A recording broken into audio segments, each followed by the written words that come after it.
സ്വന്തമായി ഒരു ബിസിനസ് ചെയ്യണമെന്ന് ആഗ്രഹമുണ്ട്. പക്ഷേ ഇപ്പോൾ ചെയ്തുകൊണ്ടിരിക്കുന്ന ജോലി ഉപേക്ഷിക്കാനുള്ള ആത്മവിശ്വാസം ഇല്ല, അല്ലേ? ഇപ്പോൾ ചെയ്തുകൊണ്ടിരിക്കുന്ന ജോലിയോടൊപ്പം ഒരു ബിസിനസ് കൂടി ചെയ്യാൻ ആഗ്രഹമുണ്ട്. പക്ഷേ അത് ചെയ്യുന്നത് നിയമപരമായി തെറ്റാണോ ശരിയാണോ എന്ന് അറിയണമെന്ന് ആഗ്രഹമുണ്ടോ? നിങ്ങൾ ഇപ്പോൾ ജോലി ചെയ്തുകൊണ്ടിരിക്കുന്ന സ്ഥാപനത്തിന്റെ ഉടമ നിങ്ങൾ മറ്റൊരു ബിസിനസ് ചെയ്യുന്നു എന്ന് അറിഞ്ഞാലുള്ള പ്രശ്നങ്ങളെ ഓർത്ത് ആശങ്കയുണ്ടോ? ജോലിയോടൊപ്പം ഒരു ബിസിനസ് ആരംഭിക്കുന്നത് നിങ്ങളുടെ ജീവിതത്തിലെ ഏറ്റവും മികച്ച തീരുമാനമാണോ, അല്ലെങ്കിൽ ജീവിതത്തിലെ ഏറ്റവും മോശം തീരുമാനമായി മാറുമോ? ഇതിലെല്ലാം ഉപരി ഏത് സമയത്താണ് നിങ്ങളുടെ ഈ ജോലി ഉപേക്ഷിച്ച് മുഴുവനായി നിങ്ങളുടെ ബിസിനസ്സിൽ ശ്രദ്ധിക്കാൻ കഴിയുന്ന സമയം ഏതാണെന്ന് അറിയണമെന്ന് ആഗ്രഹമുണ്ടോ? ഈ വീഡിയോ മുഴുവനായി കാണുകയാണെങ്കിൽ ഈ ചോദ്യങ്ങൾക്കെല്ലാം ഉത്തരം നിങ്ങൾക്ക് അറിയാൻ സാധിക്കും. ഞാൻ നിങ്ങളുടെ കരിഷ്മ. എല്ലാവർക്കും ബോസ്വാല മലയാളം യൂട്യൂബ് ചാനലിലേക്ക് സ്വാഗതം.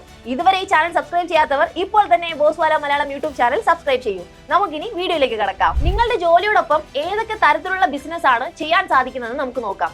എല്ലാ ബിസിനസ്സുകളും നിങ്ങളുടെ ജോലിയോടൊപ്പം ചെയ്യാൻ നിങ്ങൾക്ക് സാധിച്ചെന്ന് വരില്ല. ചില ബിസിനസ്സിൽ നമുക്ക് കൂടുതൽ എഫേർട്ട് ഇടേണ്ടി വരും.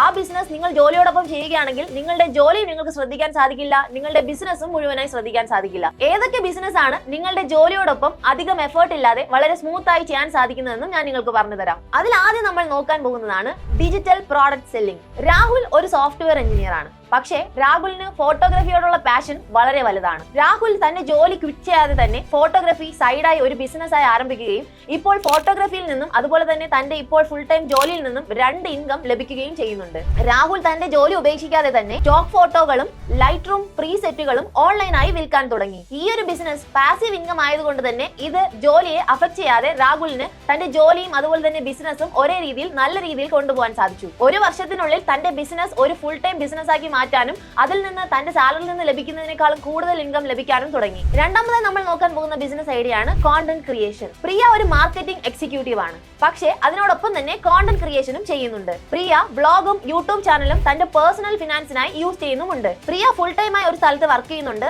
അവിടുത്തെ കരാർ പ്രകാരം പ്രിയയുടെ ഈ ഒരു കോണ്ടന്റ് ക്രിയേഷൻ മോണിറ്റൈസേഷനെ അഫക്ട് ചെയ്യാത്തത് കൊണ്ട് തന്നെ പ്രിയ മറ്റു പല വഴികളിൽ നിന്നും കോണ്ടന്റ് ക്രിയേഷനിലൂടെ കൂടുതൽ വരുമാനം നേടുകയും ചെയ്യുന്നു. പ്രിയ തന്റെ ഒഴിവു സമയങ്ങളിൽ പരസ്യങ്ങൾ അതുപോലെ തന്നെ സ്പോൺസേർഡ് പ്രോഗ്രാമുകൾ വഴി കൂടുതൽ പണം സമ്പാദിക്കുന്നു. ഇപ്പോൾ ഞാൻ 2 ഉദാഹരണങ്ങൾ പറഞ്ഞത് നിങ്ങളുടെ ഫുൾ ടൈം ജോലിയോടൊപ്പം ഇത്തരത്തിലൊരു ബിസിനസ് ചെയ്യുകയാണെങ്കിൽ സക്സസ്ഫുൾ ആയി നിങ്ങൾക്ക് അധികം സ്ട്രെസ് ഇല്ലാതെ മെയിൻറ്റെയിൻ ചെയ്ത് കൊണ്ടുപോകാൻ സാധിക്കും. ഇനി ഞാൻ പറയാൻ പോകുന്നത് ഈ ബിസിനസ്സുകൾ നിങ്ങൾ ഫുൾ ടൈം ജോലിയോടൊപ്പം ആരംഭിക്കുകയാണെങ്കിൽ ഇത് തകരാനുള്ള ചാൻസസ് വളരെ കൂടുതലാണ്. കാരണം ഇത്തരം ബിസിനസ്സുകളിൽ നമ്മൾ കൂടുതൽ എഫേർട്ട് ഇടേണ്ടി വരും. അത്തരത്തിലുള്ള ബിസിനസ്സുകൾ ഏതാണെന്ന് ഞാൻ പറഞ്ഞുതരാം. അതിൽ നമ്മൾ ആദ്യം നോക്കാൻ പോകുന്നതാണ് റണ്ണിങ് എ റെസ്റ്റോറന്റ്.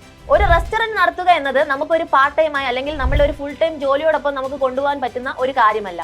അതിനൊരു ഉദാഹരണം ഞാൻ നിങ്ങൾക്ക് പറഞ്ഞു തരാം. വിഷ്ണു ഒരു ബാങ്ക് എംപ്ലോയി ആണ്. ആ ഒരു ജോലിയോടൊപ്പം തന്നെ തന്റെ സുഹൃത്തിനോടൊപ്പം ഒരു റെസ്റ്റോറന്റ് ആരംഭിക്കാനും ആഗ്രഹിച്ചു. അങ്ങനെ തന്റെ സുഹൃത്തും വിഷ്ണുവും കൂടി ഒരു റെസ്റ്റോറന്റ് ആരംഭിച്ചു. പക്ഷേ റെസ്റ്റോറന്റ് നമുക്ക് അറിയാവുന്ന ഒരു കാര്യമാണ്. ഓരോ ദിവസവും നമ്മൾ അത് മെയിൻറ്റെയിൻ ചെയ്തില്ലെങ്കിൽ അത് വളരെയേറെ ബാധിക്കും. കസ്റ്റമർ റിലേഷൻഷിപ്പ്, ഫുഡ് ക്വാളിറ്റി, അതുപോലെ തന്നെ അക്കൗണ്ടിങ്, എല്ലാ കാര്യങ്ങളും നമ്മൾ ശ്രദ്ധിക്കേണ്ടതുണ്ട്. പക്ഷേ വിഷ്ണു ഇവിടെ ഒരു ഫുൾ ടൈമായി മറ്റൊരു ജോലിയും ചെയ്യുന്നുണ്ട്. അതുകൊണ്ട് തന്നെ കൂടുതൽ ശ്രദ്ധ ഈ ഒരു റെസ്റ്റോറന്റിൽ കേന്ദ്രീകരിക്കാൻ കഴിയാതെ പോവുകയും 6 മാസത്തിനുള്ളിൽ തന്നെ ആ ഒരു റെസ്റ്റോറന്റ് പൂട്ടി പോവുകയും ചെയ്തു. അത് മാത്രമല്ല വിഷ്ണു ചെയ്തുകൊണ്ടിരിക്കുന്ന ജോലിയിലും ഇത് മോശമായി അഫക്ട് ചെയ്യുകയും അവിടെയും തകർച്ചകൾ ഉണ്ടായി. അങ്ങനെ റെസ്റ്റോറന്റിലും നഷ്ടമുണ്ടായി, ചെയ്തുകൊണ്ടിരിക്കുന്ന ജോലിയെയും അത് മോശമായി ബാധിച്ചു. ഇവിടെ നിങ്ങൾ മനസ്സിലാക്കേണ്ട ഒരു കാര്യമാണ്, നിങ്ങളുടെ ഒരു ഫുൾ ടൈം ജോലിയോടൊപ്പം നിങ്ങൾക്ക് ഏത് തരത്തിലുള്ള ബിസിനസ് ആണ് വളരെ സിമ്പിൾ ആയി കൊണ്ടുപോകാൻ സാധിക്കുന്നത് എന്നുള്ള ഒരു ചൂസിംഗ് വളരെ പ്രധാനപ്പെട്ടതാണ്. അടുത്തതായി നമ്മൾ നോക്കാൻ പോകുന്ന മറ്റൊരു ബിസിനസ് ആണ് സ്റ്റാർട്ടിംഗ് എ കോമ്പനിങ് ടെക് ഫേം. ഇത്തരത്തിലുള്ള ഒരു കാര്യം നിങ്ങൾക്ക് ലീഗലി ചെയ്യാനുള്ള അവകാശം പോലുമില്ല. പക്ഷേ ഇപ്പോഴും ചിലർ ഇങ്ങനെ ചെയ്യാൻ ശ്രമിക്കുകയും അവർക്ക് തകർച്ചകൾ ഉണ്ടാവുകയും ചെയ്യുന്നു. അതിനൊരു ഉദാഹരണം ഞാൻ പറഞ്ഞുതരാം. സജീവ് ഒരു സോഫ്റ്റ്വെയർ എംപ്ലോയി ആയി ഒരു കമ്പനിയിൽ വർക്ക് ചെയ്യുകയാണ്. പക്ഷേ സജീവ് വളരെ സീക്രട്ട് ആയി ഒരു IT കൺസൾട്ടിംഗ് കമ്പനിയും കൂടെ സ്റ്റാർട്ട് ചെയ്തു. സജീവ് ഇപ്പോൾ വർക്ക് ചെയ്തുകൊണ്ടിരിക്കുന്ന ആ കമ്പനിയിൽ ചെയ്തുകൊണ്ടിരിക്കുന്ന അതേ കാര്യങ്ങൾ സജീവ് പുതിയതായി ആരംഭിച്ച കമ്പനിയിലും ചെയ്യാൻ തുടങ്ങി. പക്ഷേ ഇക്കാര്യം സജീവ് ജോലി ചെയ്തുകൊണ്ടിരിക്കുന്ന കമ്പനിയിലെ ഓണർ അറിയുകയും ആ സമയം തന്നെ സജീവിനെ കമ്പനിയിൽ നിന്ന് പുറത്താക്കുകയും ചെയ്തു. അതുപോലെ തന്നെ നിങ്ങൾ പ്രധാനമായി ശ്രദ്ധിക്കേണ്ട ഒരു കാര്യമാണ്, നിങ്ങൾ ഏതെങ്കിലും ഒരു കമ്പനിയിൽ വർക്ക് ചെയ്യുകയും അവരുടെ കരാറുകൾ ഒപ്പിടുകയും അതിനെതിരായി നിങ്ങൾ പ്രവർത്തിക്കുകയും ചെയ്താൽ ആ കമ്പനിക്ക് നിങ്ങൾക്കെതിരെ ലീഗലായി കേസ് കൊടുക്കാനുള്ള അവകാശം വരെ ഉണ്ട്. അപ്പോൾ ഇവിടെ നിങ്ങൾ ശ്രദ്ധിക്കേണ്ട ഒരു കാര്യം, ചില ബിസിനസ്സുകൾ നിങ്ങൾക്ക് നിങ്ങളുടെ ജോലിയോടൊപ്പം ചെയ്യാൻ സാധിക്കും, മറ്റു ചിലത് നിങ്ങളുടെ ജോലിയോടൊപ്പം നിങ്ങൾക്ക് ചെയ്യാൻ സാധിക്കില്ല. അപ്പോൾ ശരിയായത് ചൂസ് ചെയ്യുക എന്നതാണ് വളരെ പ്രധാനപ്പെട്ട ഒരു കാര്യം. ഇനി നമ്മൾ ഡിസ്കസ് ചെയ്യാൻ പോകുന്ന കാര്യമാണ്, നിങ്ങൾ ഒരു ബിസിനസ് ചെയ്യാൻ ആഗ്രഹിക്കുന്നുണ്ടെങ്കിൽ, നിങ്ങൾ ഇപ്പോൾ ഫുൾ ടൈമായി വർക്ക് ചെയ്യുന്ന ഒരു എംപ്ലോയി ആണെങ്കിൽ നിങ്ങൾ വർക്ക് ചെയ്യുന്ന ആ ഒരു കമ്പനി അത് അലോ ചെയ്യുമോ ഇല്ലയോ എന്ന് എങ്ങനെയാണ് അറിയുന്നത്? നിങ്ങൾ സ്വന്തമായി ഒരു ബിസിനസ് ചെയ്യാൻ ആരംഭിക്കുന്നതിന് മുമ്പ് നിങ്ങൾ ഇപ്പോൾ ജോലി ചെയ്തുകൊണ്ടിരിക്കുന്ന ആ ഒരു കമ്പനി നിങ്ങൾക്ക് നൽകിയിട്ടുള്ള കരാറും അതുപോലെ തന്നെ അവർ നൽകിയിട്ടുള്ള ആ ഒരു ചട്ടങ്ങളും എന്താണെന്ന് കൃത്യമായി വായിക്കുക. അതെങ്ങനെയാണെന്ന് ഒരു ഉദാഹരണത്തിലൂടെ ഞാൻ നിങ്ങൾക്ക് പറഞ്ഞുതരാം. വിക്രം ഒരു IT കമ്പനിയിലെ സീനിയർ മാനേജറാണ്.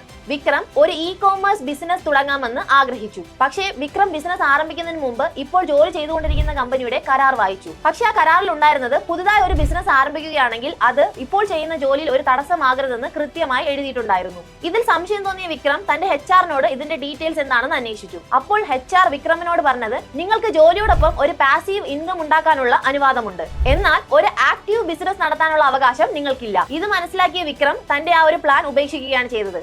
പക്ഷേ വിക്രം തന്റെ കരാർ വായിക്കാതെ എടുത്തുചാടി ഒരു ബിസിനസ് ആരംഭിക്കുകയാണെങ്കിൽ ഇപ്പോൾ ജോലി ചെയ്തുകൊണ്ടിരിക്കുന്ന കമ്പനിയിലെ ആളുകൾക്ക് വിക്രമിനെതിരെ കേസ് നൽകാനും വിക്രം ആരംഭിച്ച ഒരു ബിസിനസ് മുഴുവനായി പൂട്ടിപ്പോകാനുമുള്ള സാഹചര്യമാണ് ഉയർന്നു വരുന്നത്. അപ്പോൾ എപ്പോഴും നിങ്ങൾ ശ്രദ്ധിക്കേണ്ട ഒരു കാര്യം, നിങ്ങൾ ഇപ്പോൾ ഫുൾ ടൈമായി ഒരു ജോലി ചെയ്യുന്നുണ്ടെങ്കിലും നിങ്ങൾ മറ്റൊരു ബിസിനസ് ചെയ്യാൻ ആഗ്രഹിക്കുന്നുണ്ടെങ്കിൽ നിങ്ങൾ ഇപ്പോൾ ജോലി ചെയ്തുകൊണ്ടിരിക്കുന്ന കമ്പനി നിങ്ങൾക്ക് നൽകിയ കരാർ കൃത്യമായി വായിക്കുക. അതിനെ ലംഘിക്കുന്ന രീതിയിൽ ഒന്നും ചെയ്യാതിരിക്കുക. അടുത്ത് നമ്മൾ നോക്കാൻ പോകുന്ന കാര്യമാണ് how to manage a business along with a job. അതെന്താണെന്ന് ഞാൻ നിങ്ങൾക്ക് പറഞ്ഞു തരാം. ശാലിനി ഒരു HR പ്രൊഫഷണൽ ആണ്. ശാലിനി തന്റെ മുഴുവൻ സമയ ജോലിയോടൊപ്പം തന്നെ ഓൺലൈനായി ഒരു ജ്വല്ലറി ബിസിനസ്സും ആരംഭിച്ചു. പക്ഷേ ഇവിടെ ശാലിനി സക്സസ്ഫുൾ ആയി മാറിയതിന്റെ റീസൺ, ശാലിനി ബിസിനസിനോടൊപ്പം 3 സുപ്രധാന കാര്യങ്ങൾ കൂടി ശ്രദ്ധിച്ചു. അതെന്തൊക്കെയാണെന്ന് ഞാൻ പറഞ്ഞു തരാം. ശാലിനി തന്റെ ഓഫീസ് സമയത്ത് ഓഫീസിലെ ജോലികളും ഓഫീസ് സമയത്തിന് ശേഷം മാത്രമേ തന്റെ ബിസിനസ് കാര്യങ്ങൾക്കായി സമയം ചെലവഴിച്ചുള്ളൂ. ശാലിനി ഫ്രീലാൻസർമാരെ തന്റെ ബിസിനസ് കാര്യങ്ങൾ ഏൽപ്പിച്ച് തന്റെ ഇപ്പോൾ ചെയ്യുന്ന ജോലിയെ ബാധിക്കാത്ത രീതിയിൽ ബിസിനസിനെ മെയിൻറ്റെയിൻ ചെയ്ത് കൊണ്ടുപോകാൻ ശ്രമിച്ചു. വ്യക്തമായ രീതിയിൽ ജോലിയും ബിസിനസ് ക്രമീകരണവും ഒരുപോലെ മെയിൻറ്റെയിൻ ചെയ്ത് കൊണ്ടുപോകാൻ ശാലിനിക്ക് സാധിച്ചു. കമ്പനി റിസോഴ്സുകൾ സ്വകാര്യ ആവശ്യങ്ങൾക്കായി ഉപയോഗിച്ചില്ല. ഇത്തരത്തിൽ വളരെ പ്ലാൻഡ് ആയി എത്തിക്കലായാണ് ശാലിനി തന്റെ ബിസിനസ് ആരംഭിച്ചത്. അതുകൊണ്ട് തന്നെ ശാലിനിയുടെ ജോലിയെ ഇത് ബാധിച്ചതുമില്ല. അതുപോലെ തന്നെ ബിസിനസ് വളരെ സക്സസ്ഫുൾ ആയി റൺ ആവുകയും ചെയ്തു. അടുത്ത് നമ്മൾ നോക്കാൻ പോകുന്ന വളരെ പ്രധാനപ്പെട്ട ഒരു പോയിന്റ് ആണ് how to manage a business if your company doesn't allow it. നിങ്ങളുടെ കമ്പനി നിങ്ങളെ ബിസിനസ് ചെയ്യാൻ അനുവദിച്ചില്ലെങ്കിൽ നിങ്ങൾക്ക് എന്ത് ചെയ്യാൻ സാധിക്കും? അതും ഞാൻ നിങ്ങൾക്ക് പറഞ്ഞു തരാം. മനീഷ് ഒരു ബാങ്ക് ജീവനക്കാരനാണ്. മനീഷിന് സ്വന്തമായി ഒരു ബിസിനസ് ചെയ്യണമെന്ന് ആഗ്രഹമുണ്ട്. പക്ഷേ ഇപ്പോൾ ചെയ്യുന്ന ജോലിയുടെ കരാർ അടിസ്ഥാനത്തിൽ മനീഷിന് സ്വന്തമായി ഒരു ബിസിനസ് ചെയ്യാനുള്ള അനുവാദമില്ല. പക്ഷേ ഇവിടെ മനീഷ് ചെയ്തൊരു കാര്യമാണ്, മനീഷ് ഒരു ബിസിനസ് ആരംഭിക്കുകയും അത് സ്വന്തം ഭാര്യയുടെ പേരിൽ രജിസ്റ്റർ ചെയ്യുകയും ചെയ്തു. അവസാനം ആ ബിസിനസ് വളർന്നപ്പോൾ മനീഷ് ആ ഒരു ജോലി ഉപേക്ഷിക്കുകയും തന്റെ മുഴുവൻ സമയവും ബിസിനസ്സിലേക്ക് കേന്ദ്രീകരിക്കുകയും ചെയ്തു. നിങ്ങൾക്ക് ഏറ്റവും വിശ്വസ്തരായ ആളുകൾ ആരാണോ അവരുടെ പേരിൽ നിങ്ങൾക്ക് ബിസിനസ് ആരംഭിക്കാവുന്നതാണ്. നിങ്ങൾ ഇപ്പോൾ ജോലി ചെയ്തുകൊണ്ടിരിക്കുന്ന ആ ഒരു കമ്പനി നിങ്ങളെ ബിസിനസ് ചെയ്യാൻ അനുവദിക്കുന്നില്ലെങ്കിൽ ഈ ഒരു ഐഡിയ നിങ്ങൾക്ക് ഉപയോഗിക്കാവുന്നതാണ്. അവസാനമായി നമ്മൾ നോക്കാൻ പോകുന്ന വളരെ പ്രധാനപ്പെട്ട ഒരു പോയിന്റ് ആണ് when to move full time to business. അതായത് എപ്പോഴാണ് നമ്മളുടെ മുഴുവൻ സമയ ജോലി ഉപേക്ഷിച്ച് മുഴുവനായി നമ്മളുടെ ബിസിനസ്സിലേക്ക് ശ്രദ്ധിക്കേണ്ടത്. അർജുൻ ഒരു ഫുൾ ടൈം ജോലി ചെയ്തുകൊണ്ടിരിക്കുകയാണ്. അതിനോടൊപ്പം തന്നെ ഒരു ബിസിനസ്സും ആരംഭിച്ചു. ബിസിനസ്സിൽ നിന്ന് സ്ഥിരമായ വരുമാനം ലഭിച്ചപ്പോഴും അർജുൻ ജോലി ഉപേക്ഷിച്ചില്ല. അടുത്ത ഒരു 6 മാസത്തെ സാലറി അർജുൻ സേവിങ്സ് ആയി സൂക്ഷിച്ചു വെച്ചു. അങ്ങനെ 6 മാസങ്ങൾക്ക് ശേഷം അർജുൻ തന്റെ ജോലി ഉപേക്ഷിക്കുകയും ബിസിനസ്സിലേക്ക് മുഴുവൻ സമയം വളരെ സേഫ് ആയി ഇറങ്ങുകയും ചെയ്തു. നിങ്ങൾ ഫുൾ ടൈം ജോലിയോടൊപ്പം ഒരു ബിസിനസ് ആരംഭിക്കുമ്പോൾ അവിടെ നിന്ന് വരുമാനം ലഭിക്കുമ്പോൾ ഉടനെ തന്നെ നിങ്ങളുടെ ജോലി ഉപേക്ഷിക്കരുത്. നിങ്ങൾ ഒരു 6 മാസത്തെയോ അല്ലെങ്കിൽ അറ്റ്ലീസ്റ്റ് ഒരു 3 മാസത്തെ ശമ്പളം സേവിങ്സ് ആയി സൂക്ഷിച്ചു വെച്ചതിന് ശേഷം മാത്രമേ നിങ്ങളുടെ ജോലി ക്വിറ്റ് ചെയ്ത് മുഴുവൻ സമയം ബിസിനസ്സിലേക്ക് ഇറങ്ങാൻ പാടുള്ളൂ. നിങ്ങൾ ഇപ്പോൾ ഒരു ഫുൾ ടൈം ജോലി ചെയ്യുന്ന ആളാണ്, അതിനോടൊപ്പം ഒരു ബിസിനസ് ചെയ്യാൻ ആഗ്രഹിക്കുന്ന ഒരാളാണെങ്കിൽ നിങ്ങൾക്ക് ഞാനിപ്പോൾ ജനറലായി കുറച്ച് ടിപ്സും പറഞ്ഞു തരാം. നിങ്ങൾ ഒരിക്കലും നിങ്ങളുടെ ഓഫീസ് ടൈമിൽ നിങ്ങളുടെ ബിസിനസിന് വേണ്ടി വർക്ക് ചെയ്യാൻ പാടില്ല. നിങ്ങൾ ഒരിക്കലും കമ്പനി റിസോഴ്സ് നിങ്ങളുടെ പേഴ്സണൽ ആവശ്യങ്ങൾക്കായി ഉപയോഗിക്കരുത്. നിങ്ങൾ ഒരു ബിസിനസ് ആരംഭിക്കുകയാണെങ്കിലും അത് ഒരിക്കലും നിങ്ങൾ ഇപ്പോൾ ചെയ്തുകൊണ്ടിരിക്കുന്ന ജോലിയുടെ പെർഫോമൻസിനെ ബാധിക്കാൻ പാടില്ല. ഇപ്പോൾ ഞാൻ പറഞ്ഞത് നിങ്ങൾ ചെയ്യാൻ പാടില്ലാത്ത കാര്യങ്ങളാണ്. ഇനി നിങ്ങൾ എന്തൊക്കെയാണ് ചെയ്യേണ്ടതെന്നും ഞാൻ പറഞ്ഞു തരാം. നിങ്ങൾ വളരെ എത്തിക്കലായി പെർഫോം ചെയ്യാൻ ശ്രമിക്കുക. അതുപോലെ തന്നെ നിങ്ങൾ ജോലി ചെയ്യുന്ന കമ്പനി നിങ്ങൾക്ക് നൽകിയ ഒരു കോൺട്രാക്ട് വായിക്കുക. നിങ്ങളുടെ ജോലിയെ അഫക്ട് ചെയ്യാത്ത ഒരു ബിസിനസ് ചൂസ് ചെയ്യുക. നിങ്ങളുടെ പേഴ്സണൽ ലൈഫും അതുപോലെ തന്നെ നിങ്ങളുടെ ബിസിനസ് ലൈഫും രണ്ടായി കൊണ്ടുപോകാൻ ശ്രമിക്കുക. നിങ്ങൾ ഇപ്പോൾ ചെയ്തുകൊണ്ടിരിക്കുന്ന ജോലിയിൽ നിന്ന് റിസൈൻ ചെയ്യുന്ന സമയം വളരെ വൈസ്ലി ചൂസ് ചെയ്യാൻ ശ്രമിക്കുക. നിങ്ങൾ ഇപ്പോൾ ചെയ്തുകൊണ്ടിരിക്കുന്ന ജോലിയോടൊപ്പം നിങ്ങൾക്ക് ബിസിനസ് ചെയ്യാൻ സാധിക്കും. പക്ഷെ അത് എങ്ങനെയാണ് ചൂസ് ചെയ്യേണ്ടത്, എപ്പോഴാണ് ആരംഭിക്കേണ്ടത്, എപ്പോഴാണ് നിങ്ങളുടെ ജോലി ഉപേക്ഷിക്കേണ്ടത്, അങ്ങനെയുള്ള എല്ലാ കാര്യങ്ങളും നമ്മൾ ഈ ഒരു വീഡിയോയിലൂടെ ഡിസ്കസ് ചെയ്തു. ഞാൻ ആദ്യം ചോദിച്ച ചോദ്യങ്ങളുടെ എല്ലാം ഉത്തരം ഈ വീഡിയോയിലൂടെ പറഞ്ഞിട്ടുണ്ട്. നിങ്ങൾക്ക് എല്ലാവർക്കും മനസ്സിലായെന്നും കരുതുന്നു.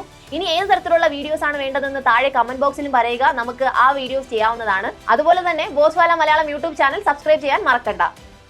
ബോസ്വാല, ബി ദ ബോസ്.